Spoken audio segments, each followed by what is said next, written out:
그래서 지난주인가 이렇게 진도에 영화관이 있잖아요.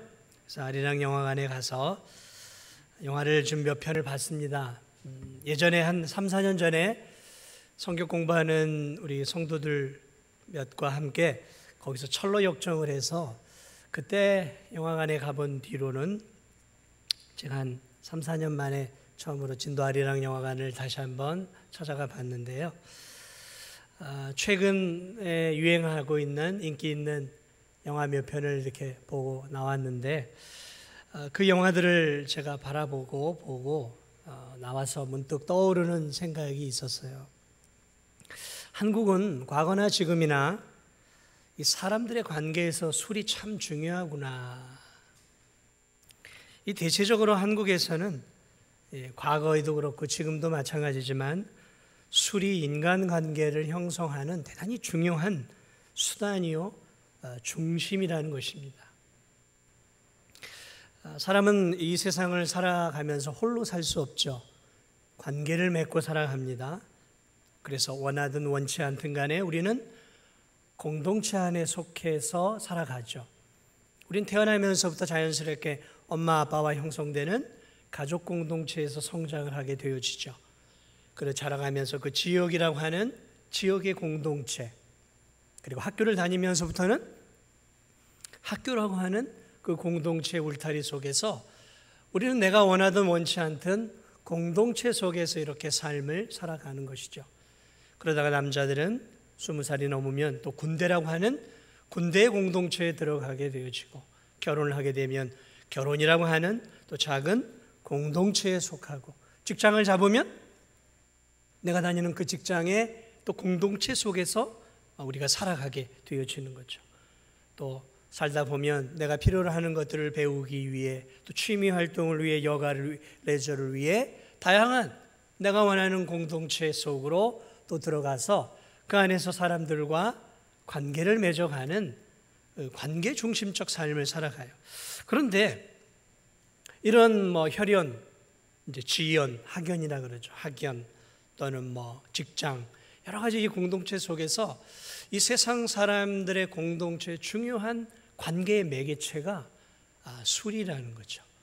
중심에 술이 있더라고요. 여러분 드라마나 이런 데를 유심히 보세요. 세상의 문화의 한복판에는 언제나 술이 있습니다. 건배가 있죠. 여러분 각국의 정상들이 모여서 만찬을 즐기면 뭐 하는지 아세요? 건배를 해요. 건배. 이게 이 세상의 문화입니다. 문화. 중심이죠. 자, 그러므로 이 세상의 공동체, 관계의 중심은 다시 말하면 즐거움, 쾌락, 향락을 추구하는 문화다라는 것을 알 수 있다라는 것이죠. 자신의 욕망을 취하고 쾌락을 취하고 그러면서 자기가 원하는 것을 얻어내려고 하는 어떤 이기적인 야망이 들어가 있는 것이 인간 공동체 관계의 특성이죠. 자, 저는 여러분에게 이 시간에 세상의 공동체의 특성에 대해서 좀 더 깊이 있게 나누려고 하는 것은 아니에요. 제가 오늘 말씀드리고 싶은 것은 세상의 공동체와 완전히 다른, 오늘 우리가 예배를 드리고 우리가 출석하고 있는 이 교회 공동체를 좀 말하고 싶어서 그래요. 오늘 이 본문은 우리에게 세상의 공동체와는 전혀 본질적으로 다른 이 교회 공동체는 어떤 공동체인가를 우리들에게 가르쳐 주고 있다는 거죠. 세상의 공동체가 아니니까 이 교회 공동체는 무슨 술 중심이나 또는 쾌락과 향락 또는 내 이기적인 욕망을 채우기 위한 공동체가 아니라 분명 세상의 방식이 아닌 세상과는 차원이 다른 공동체가 교회 공동체라는 것이죠. 그러면 여러분 오늘 이 본문을 통해서 잘 기억해야 할 사실은 이 교회 안에서 성도들과의 관계를 맺고 목회자와 관계를 맺고 이렇게 공동체 생활을 할 때 자꾸 세상 방식을 가지고 교회 안에서 뭔가를 하려고 해서는 안 되는 거예요. 자꾸 그러면 부딪히는 것이죠. 교회는 교회만의 독특한 관계 방식이 있고 교회만의 독특한 공동체 중심이 있고 방향성이 있어요. 그러므로 저는 오늘 여러분들과 함께 우리가 세상의 공동체에 속해 있지만 또한 우리는 교회 공동체에 속해 있는 특별한 하나님 나라의 공동체의 일원으로서 우리가 교회 안에서 교회 활동을 하면서 어떻게 공동체 일원들과 관계를 맺고 살아야 하는지에 대한 조언들을 오늘 이 데살로니가 전서 5장을 통해서 잠깐 좀 살펴보려고 합니다. 그래서 좋은 교회 공동체를 우리가 만들어야 되지 않겠습니까? 자꾸 이 교회 공동체를 세상하고 똑같이 세상 공동체로 만들려고 하는 그런 사람들이 있어요.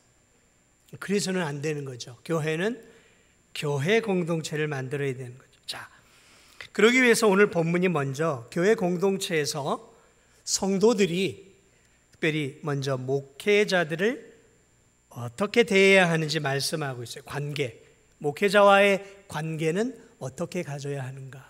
공동체는 관계거든요.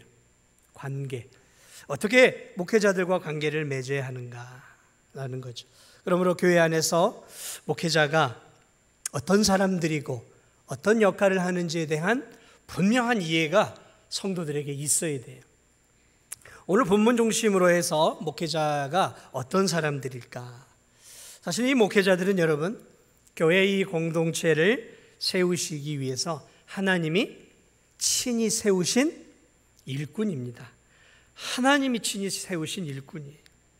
그래서 목회자들은 하나님의 말씀을 연구하고 또 성도들에게 잘 전달하는 이 설교의 사역, 이 사역이야말로 교회 공동체에서 목회자의 핵심 사역이에요. 핵심 사역. 그러므로 목회자는 하나님의 입이다라고 생각하시면 되는 거죠. 하나님의 입과 같은 존재예요. 왜냐하면 목회자의 입을 통해 하나님의 말씀이 강대에서 흐르기 때문에 그렇습니다.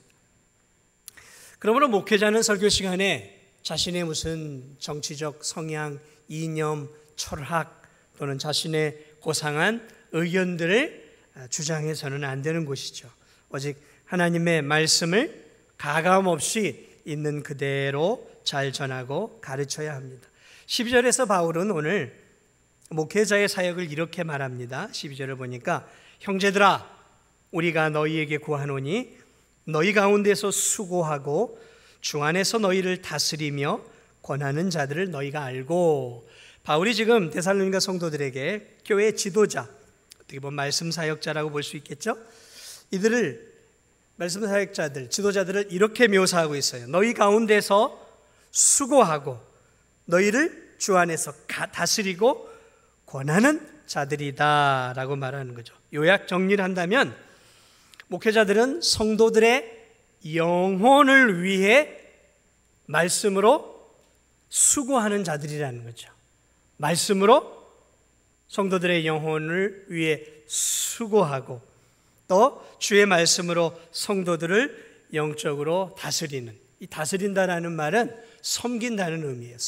말씀으로 성도들을 섬기고, 그리고 세 번째로 권한다라는 거죠. 이 권한다라는 이 말은 책망한다라는 의미가 있어요. 다시 말하면 잘못된 길을 향해 걸어가는 성도들을 그들을 사랑으로 권계하고 권면하고 책망하면서 그들이 하나님의 말씀으로 설 수 있도록 이끌어줘야 하는 것이 목회자다라고 오늘 이 바울이 말하고 있습니다. 그러면 여러분, 이 시간에 이 본문을 통해서 기억해야 할 것은 목회자란 하나님께서 교회 안에 교회 공동체를 위해 세우신 하나님의 일꾼이고 그들은 하나님의 말씀을 가감없이 성도들에게 증거함으로 성도들이 하나님의 말씀으로 바르게 설 수 있도록 땀 흘리고 수고하는 하나님의 사람들이다라는 것이죠. 아멘? 그렇습니다. 여러분이 일반적으로 알고 있는 그게 목회자. 그런데 이런 부분을 잘 모르는 그런 성도들도 있어요. 자, 목회자와 교회 안에서 좋은 관계를 맺으려면 목회자가 어떤 사람인지를 이렇게 분명히 알아야 하는 거죠. 알아야 돼. 자, 그렇게 목회자가 어떤 자인지를 말하면서 오늘 13절에서 성도들에게 목회자를 이렇게 대하라고 말합니다. 13절을 볼까요? 그들의 역사로 말미암아 사랑 안에서 가장 귀히 여기며. 자, 성도들이 하나님이 친히 세우신 목회자들을 어떻게 대해야 하는가, 어떻게 관계를 맺어야 되는가. 오늘 성경은 사랑하며 귀히 여겨라 라고 말하고 있어요. 사랑하는 여러분, 우리 교회 공동체에서 모두가 다 귀한 직분을 가지고 있습니다. 모두가 다 귀해요. 귀하지 않은 직분이 어디 있습니까?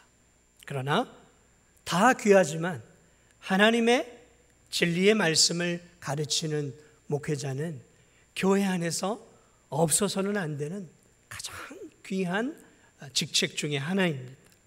그러므로 성도들은 목회자를 귀하게 여겨야 되겠구나라는 마음을 늘 가지고 있어야 돼요.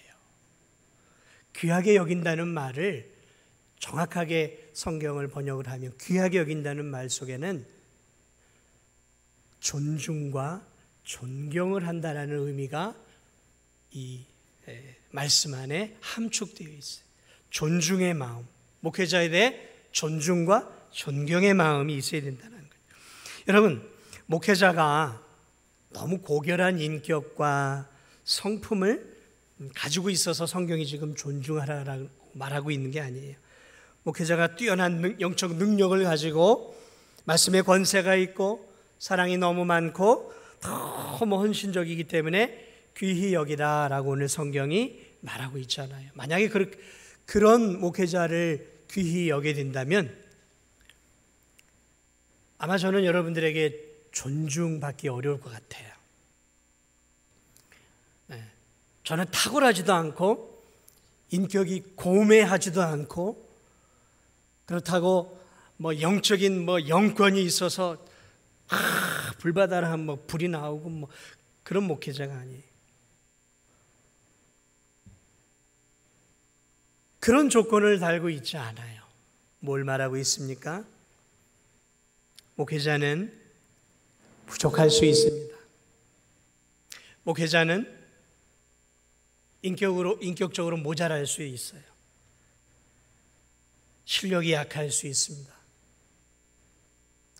그럼에도 불구하고 성경이 왜 목회자를 귀히 여기고 존중해야 되냐라고 말하면 그들이 하나님의 입술이기 때문에 그래요. 그들이 진리의 말씀을 전하는 고귀한 임무를 가지고 있기에 그 직무를 바라보면서 그리스도의 사랑으로 목회자들을 귀히 여기라고 하는 것입니다. 아멘? 그 직무를 보고 귀히 여기라는 거예요. 그래, 연약하지만 하나님의 말씀을 전하는구나.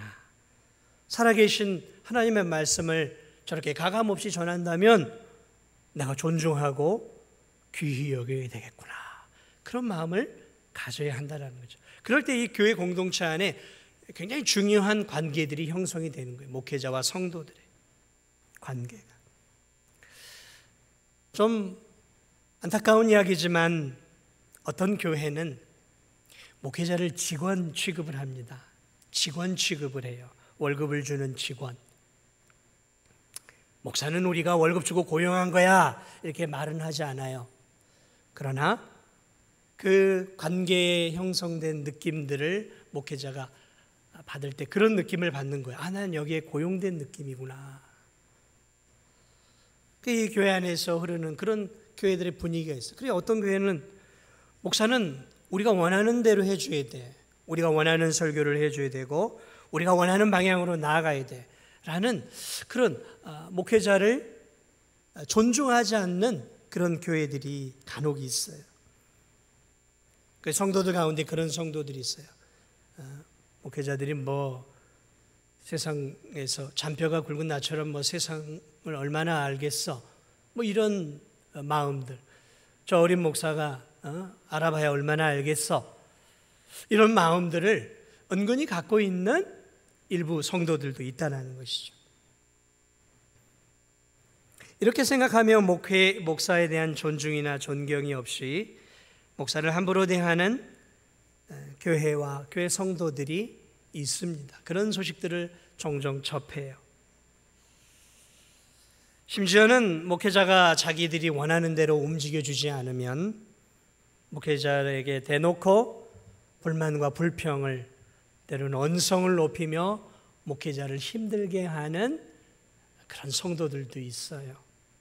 심지어는 다른 성도들에게 이간질을 시키며 저 목회자가 저래, 저런 문제가 있어 그러면서 교회 안에서 목회자를 이간질해 결국 목회자를 내쫓는 그런 교회도 있습니다. 극소수지만 어떤 교회 성도들은 목회자에게 사례비를 자기들이 준다라고 생각을 해요. 사랑하는 여러분, 목회자의 사례비는 성도들이 주는 것일까요?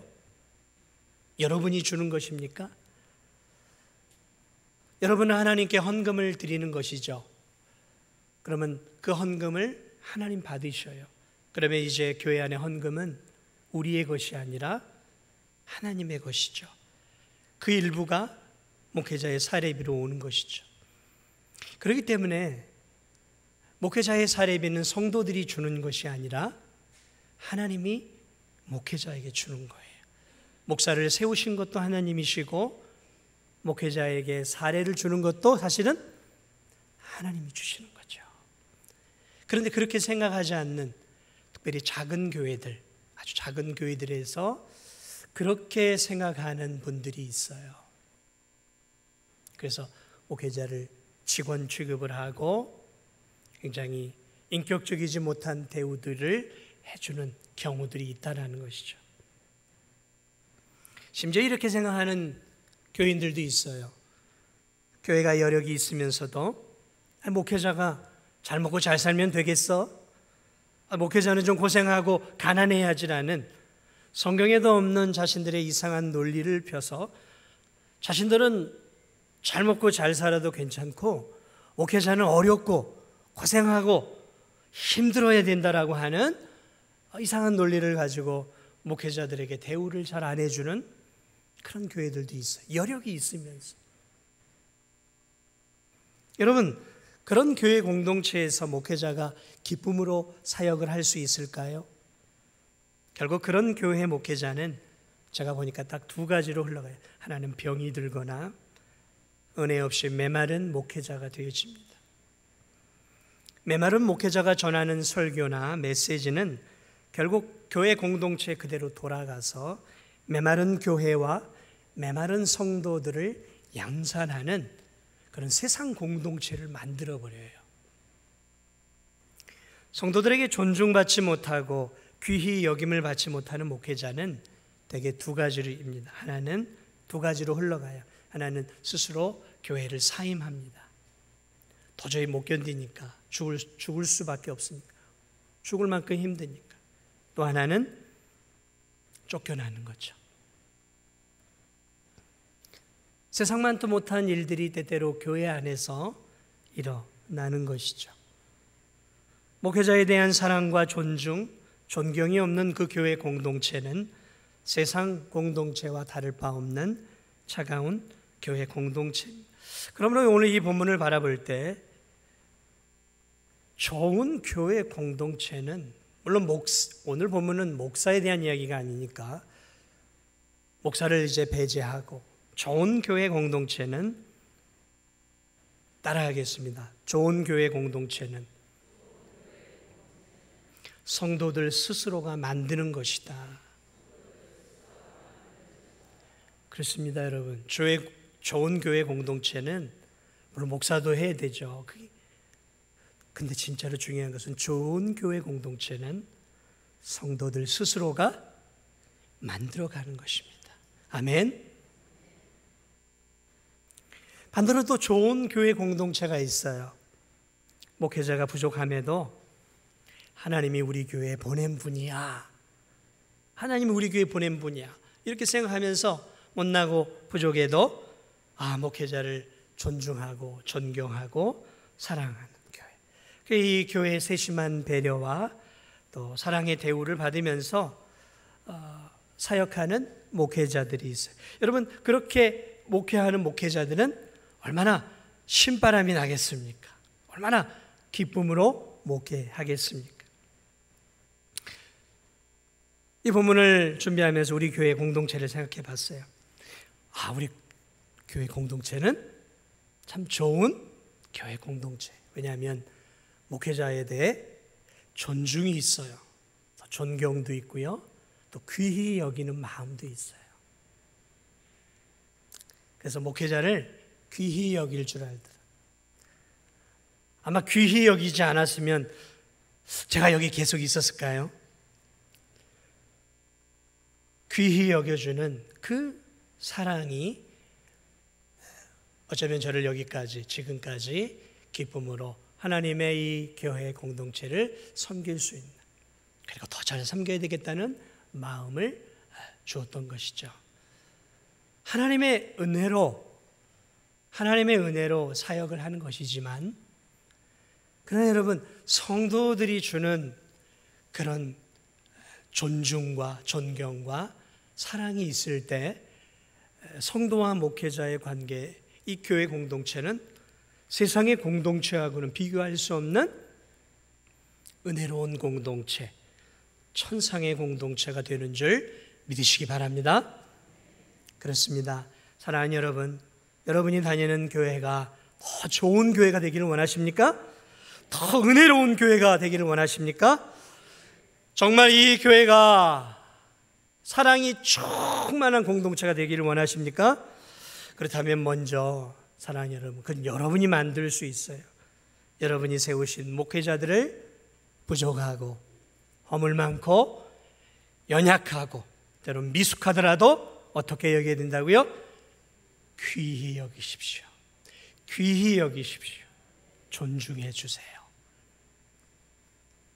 그럴 때 하나님이 기뻐하시는 영적이고 생명력 넘치는 교회가 될 줄 믿습니다.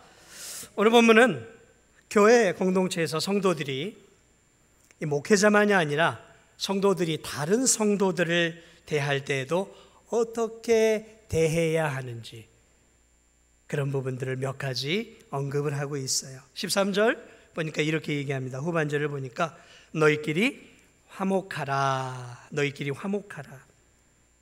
그러니까 좋은 교회 공동체를 만들기 위해서는 먼저 성도들끼리 무엇을 해야 되냐면 화목하라라는 거죠. 화목하라라는, 하나 되라는 거죠.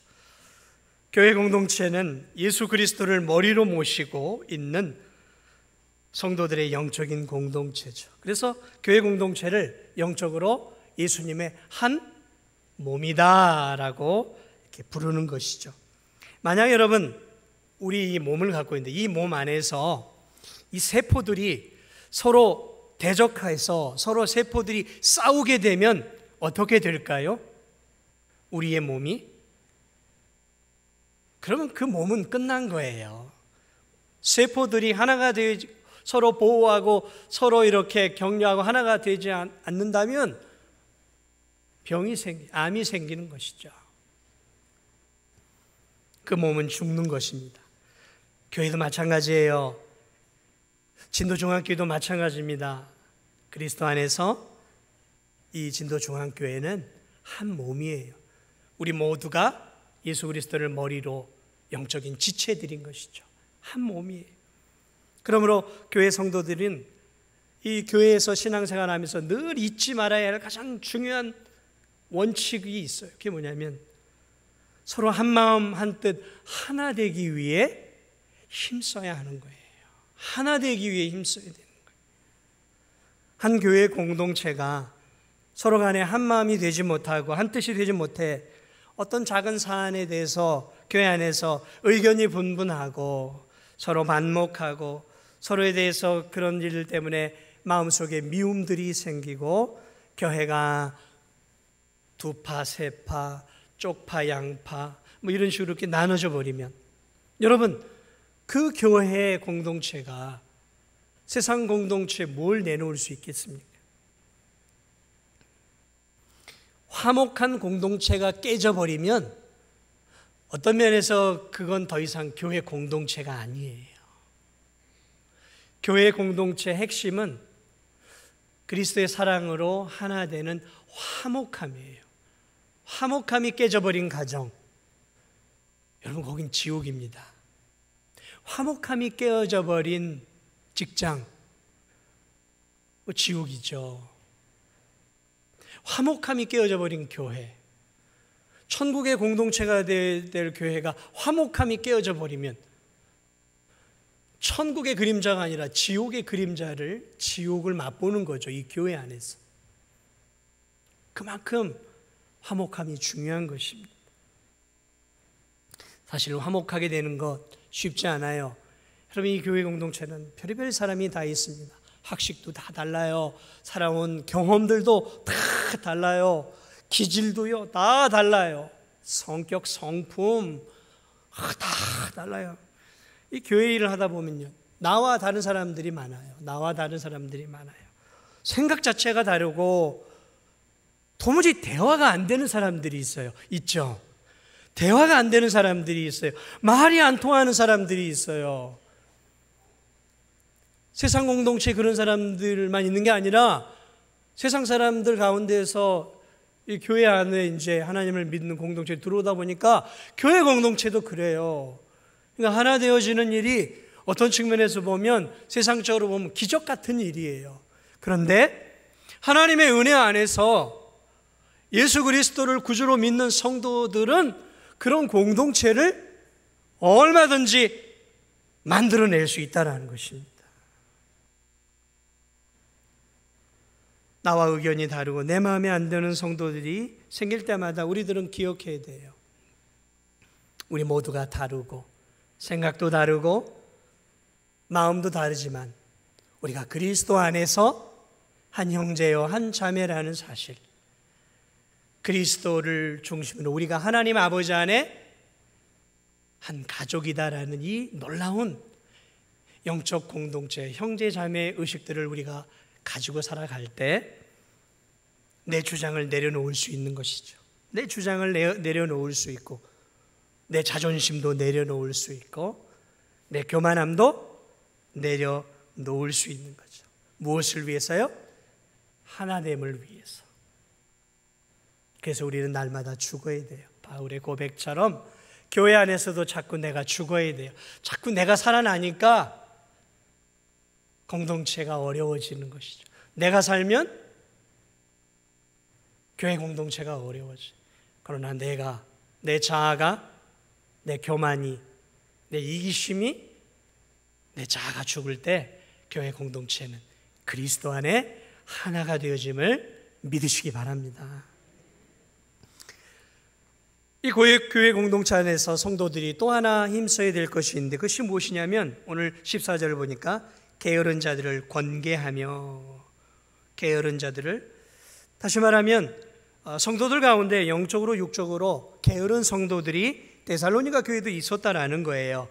그래서 이 교회 안에 게으른 성도들, 부지런한 성도들만 있는 게 아니라 교회 안에는 영적으로나 육적으로나 삶에 하나님의 일을 감당하는 일에 있어서나 게으른 성도들, 태만한 성도들이 있어 왔다라는 거죠. 그들을 향해서 권계하라는 거죠.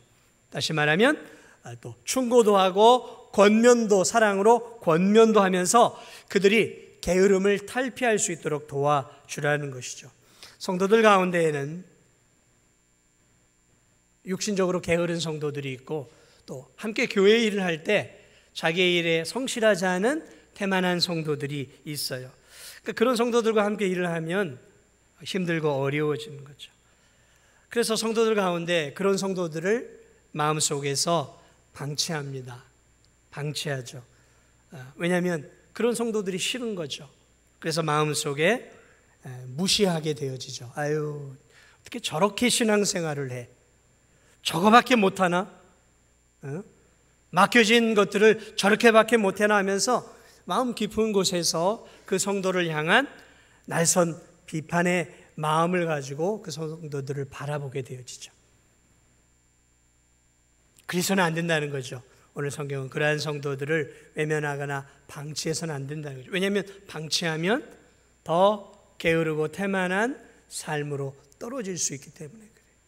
그러므로 에이 뭐 내일이야. 저 사람이 저렇게 되든 말든 나하고 무슨 상관이야. 나는 내 신앙만 지키면 되지. 여러분 이거는 굉장히 이기적인 신앙이에요. 우리 진도중앙교회 성도들이 여러분의 가족 가운데, 자녀 가운데, 형제 가운데 잘못된 길로 가고 있으면 그 형제를 향해 에이 어떻게 살든 나하고 무슨 상관이야 그럽니까? 안 그러잖아요. 어떻게 해서든지 바르게 살도록 돈을 좀 대주든지 뭐 권면을 하든지 막 책망을 하든지 하면서 가족 가운데 나쁜 길로 빠지려고 하는 가족들을 바르게 하려고 애를 쓰는 거 아닙니까? 교회도 마찬가지예요. 참 사랑이 있는 성도들은 잘못된 길로 나태한 길로 가는 성도들을 바라보면서 나하고 무슨 상관이야. 아유 내가 괜히 얘기했다가 내가 싫은 소리 들으면 안 되지. 이런 마음 갖는 거 아니지. 권계하래, 권면하라라는 거죠. 사랑하는 여러분, 다른 성도들이 신앙이 게을러질 수도 있잖아요. 교회로부터도 멀어질 수도 있고 말씀으로부터 멀어질 수도 있고 삶이 무질서하게 갈 수도 있잖아요. 그런 것들을 바라볼 때 기도해 주면서 그들이 바르게 설 수 있도록 내가 뭔가를 해야 하는 거죠. 해야 하는 거죠. 방치하지 마세요. 그건 사랑이 아닙니다. 정말 무책임한 행동들인 거죠. 서로를 돌아보며 사실은 책망해 줄 수 있는, 충고해 줄 수 있는 게 사실은 진짜 성도예요. 진짜 성도. 날선 비판을 하라는 얘기가 아니라 바르게 돌아올 수 있도록 권면해 주는 그러한 성도들이 될 때 오늘 성경은 그 교회 공동체가 하나님이 원하시는 아름다운 교회 공동체라고 말하고 있어요. 또 하나 보니까 14절 보니까 마음이 약한 자들을 격려해 주라고 말하고 있어요. 마음이 약한 자들을 격려하라는. 이 마음이 약하다는 것은 믿음이 작다는 의미도 있지만 기질적으로 인생에 쉽게 불안과 마음 조려하며 쉽게 작은 일에도 낙심하는 그러한 성도들이 있어요. 작은 믿음과 연결이 되어지지만 기질적으로 쉽게 작은 일에도 낙심하고 절망하고 두려워하고 불안해하는 성도들이 있어요. 불안해하는 성도들이 있어요. 그럴 때 우리들이 그런 성도들을 바라볼 때 힘내십시오. 하나님 함께 하십니다. 내가 기도할 테니까 걱정하지 말고 이 어려움들을 헤쳐나갑시다. 이렇게 격려해 줘야 된다는 거죠. 야, 그것도 어려움이라고. 나는 너보다 3배, 4배나 되는 어려움을 겪었어. 야, 그것도 어려움이라고 그냥 징징 짜고 그냥 두려워하고 아이고 그냥 그것도 믿음이라고. 그러면서 어려움을 겪고 있는 사람들을 향해 사랑의 마음보다는 그런 것도 해결하지 못한다. 종종 나이 든 어른들이 젊은이들을 향해 그런 얘기를 하죠. 야야, 나 때는 말이야. 너희들은 지금 정말 행복한 거야. 그 걱정이냐? 야, 진짜 내가 젊었을 때는 진짜 정말 어려웠죠. 그러나 여러분, 지금의 젊은이들대로 어려운 일이 있고 또 그것을 감당할 만한 그릇이 안 되니까 힘들어하는 거 아니겠어요? 나 때는 말이야. 그런 말은 굉장히 위험천만한 말이에요. 사랑하는 여러분, 그렇습니다. 인생의 어려움과 힘듦 가운데서 마음적으로 심적으로 주저앉아 있고 힘들어하는 성도들이 있을 때 오늘 이 성경은 우리들에게 마음이 약한 자들을 격려해 주라고 말하고 있어요. 격려해 주라는 거죠. 사랑하는 여러분, 우리 모두는 격려가 필요해요. 아멘? 그렇죠. 격려가 필요해요. 내 믿음 지키기도 어렵잖아요. 그러니 다른 성도들은 오죽하겠습니까? 우리가 그런 것들을 기억하면서 서로가 서로에게 격려해주고 위로해주고 또 기도해주고 힘을 실어줄 수 있는 그런 성도들이 되시기 바랍니다. 14절 후반절에 힘이 없는 자들을 또 붙들어주래. 힘이 없는 자들. 여기서 힘이 없다는 것은 육체적으로 병약할 수도 있고 마음이 병들어 있을 수도 있고 영적으로나 정신적으로 연약할 수 있는 것이죠. 저도 최근에 코로나로 인해서 한 열흘간 고생을 했어요. 너무 힘들더라고요. 내가 이렇게 힘들어 본 적이 있나 육체적으로. 무기력해지고 너무 무기력해지고 마음이 쭉 가라앉고 아무것도 하고 싶지 않더라고요. 힘들 때는. 내가 지금까지 하나님의 일을 하는데 내가 앞으로도 하나님의 일을 감당할 수 있을까? 내가 앞으로 설교할 수 있을까? 이런 마음까지 들 만큼 이 코로나 걸린 대로 한 열흘간을 쭉 이렇게 가라앉더라고요. 건강한 저도 육신의 질병으로 한 열흘간 고생을 하니까 그런 마음이 들어요. 그런 마음이.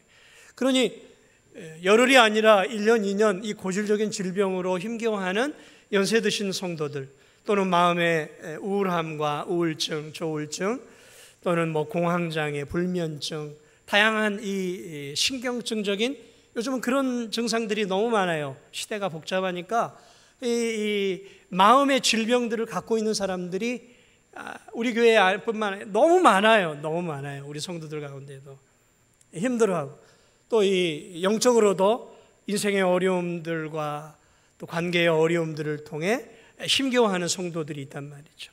많아요. 목회자인 저도 막 주저앉는 상황인데 다른 성도들은 오직 하겠습니까? 힘이 없는 자들을 이렇게 붙잡아 주라는 거죠. 내가 힘이 있을 때는 힘이 없는 다른 성도들을 붙잡아 주고 또 내가 주저앉아 있을 때는 또 다른 힘이 있는 성도들이 나를 붙잡아 주는 거죠. 그러니까 어떻게 보면 우리는 서로를 붙잡아 주고 가는 거예요. 같이 붙잡고 가는 거예요. 붙잡고 가는 거예요. 나 혼자 신앙생활 하는 거 아니에요. 사랑하는 여러분, 우리는 우리 혼자 신앙생활 하는 거 아니에요. 우리는 함께 가는 거죠. 한 공동체. 함께 가는 것이. 함께. 서로를 향해 오래 참아줘야 돼요. 오늘 서로를 오래 참아주고 서로를 향해 선을 행할 수 있어야 된다라고 오늘 성경은 우리에게 말해주고 있습니다. 어떤 공동체가 되어야 될까? 교회 공동체는 어떤 공동체가 되어야 되는가? 성도들이 목회자의 관계를 어떻게 맺어야 할지 하나님의 사람으로 인정해주고 존중하고 배려하고 귀히 여겨주고 또 사랑하는 성도들을 귀히 여겨주고 배려하면서 하나님의 사랑으로 이렇게 사랑하며 살아가는 그런 공동체. 그러므로 교회 공동체는 세상의 공동체는 술이 중심이라면 우리 교회 공동체 뭐가 중심일까요? 술이에요? 술이 아니라 예수 그리스도가 중심이죠.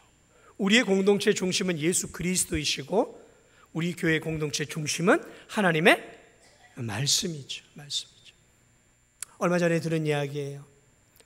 어느 교회에 어떤 성도들이 남자 성도들이 남자 전도회인지 선교회인지 야외에 나갔다가 남자 성도들이 모여가지고 밥을 먹으면서 술 한 잔씩 합시다 그러면서 교회 성도들이 모여서 남자 성도들이 모여서 이렇게 술을 마셨다는 이야기를 들어봤어요.